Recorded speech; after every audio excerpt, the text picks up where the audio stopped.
పనిలో అనేకమైనటువంటి ఆత్మలను దేవుని కొరకు తిప్పినటువంటి సందర్భం మనకు కనబడుతుంది.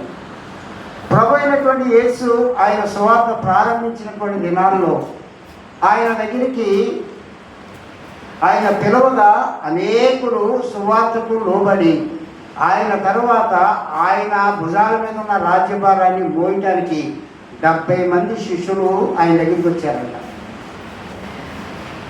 సంఖ్య 70 మంది శిష్యులు ఆయన దగ్గరికి వచ్చారు.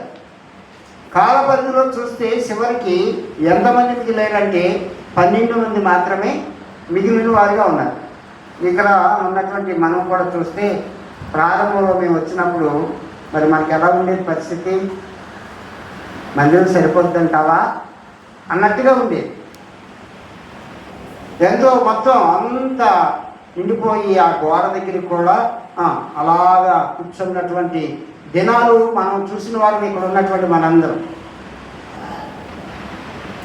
ఎంతో విస్తారమైనటువంటి సంఖ్య కలిగినటువంటి ప్రజలు దూరం నుండి సమీపంగా మరి దేవుని మందిరానికి వచ్చి ఆరాధనలో పాల్గొని మరి ఇలాగా ఇందాక స్తుతి గీతం పాడినప్పుడు ఎంతో సంతోషంగా చప్పట్లు కొట్టి దేవుణ్ణి స్తుతించడానికి ముందుకు వచ్చినటువంటి వాడు ఎంతోమంది ఉన్నారు. మరి ఈ దినం చూస్తే అనేకులు కనపడట్లేదు. అంటే ఆసక్తి అనేటువంటిది దేవుని దగ్గరికి వచ్చే మన ఆసక్తి అనేటువంటిది ఎలా ఉండాలి అంటే జ్ఞానానుసారంగా ఉండాలి, కానీ శరీరానుసారంగా ఉండకూడదు.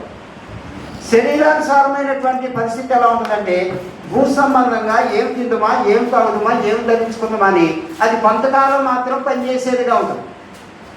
ఆత్మానుసారమైనటువంటి జ్ఞానం, దేవుడు ఇచ్చేటువంటి జ్ఞానానుసారమైనటువంటి జ్ఞానం ఏం చేస్తుందంటే భక్తి కొరకు మన హృదయాన్ని తహతహలాడించి దేవుని మందిరంలోకి వెళ్ళిన తర్వాత దేవుని వాక్యం విన్న తర్వాత దేవుని వాక్యాన్ని తీసుకుని మరలా వారం వరకు దాన్ని ఏం చేస్తామంటే నెమరు వేసుకునేవారుగా ఉంటాం. పశువు ఉదయం కట్టుబోయి కాడు విప్పి తన యజమాని పశువుని మేతకి చేలోకి తీసుకెళ్ళినప్పుడు మేయటం ప్రారంభించిన దగ్గర నుండి మరలా తిరిగి వచ్చే వరకు మేస్తుంది. కానీ వేసిన తర్వాత దాన్ని తీసుకొచ్చి ఇంటికాడ కట్టేసిన తర్వాత పొడుకుని ఏం చేస్తుందంటే తెల్లవారు అది నెమర వేస్తానే ఉంటుంది. అంటే అక్కడ తినలేదా అంటే అక్కడ తింది, కానీ తిన్నాదాన్ని మళ్ళీ ఏం చేస్తుందంటే బయటికి తెచ్చుకొని ఏం చేస్తుందంటే రాత్రంతా దాన్ని ఏం చేస్తుందంటే జీర్ణం అవటానికి మరలా నెమరు వేసేదిగా ఉంటుంది. దేవుడు తనకు పెట్టినటువంటి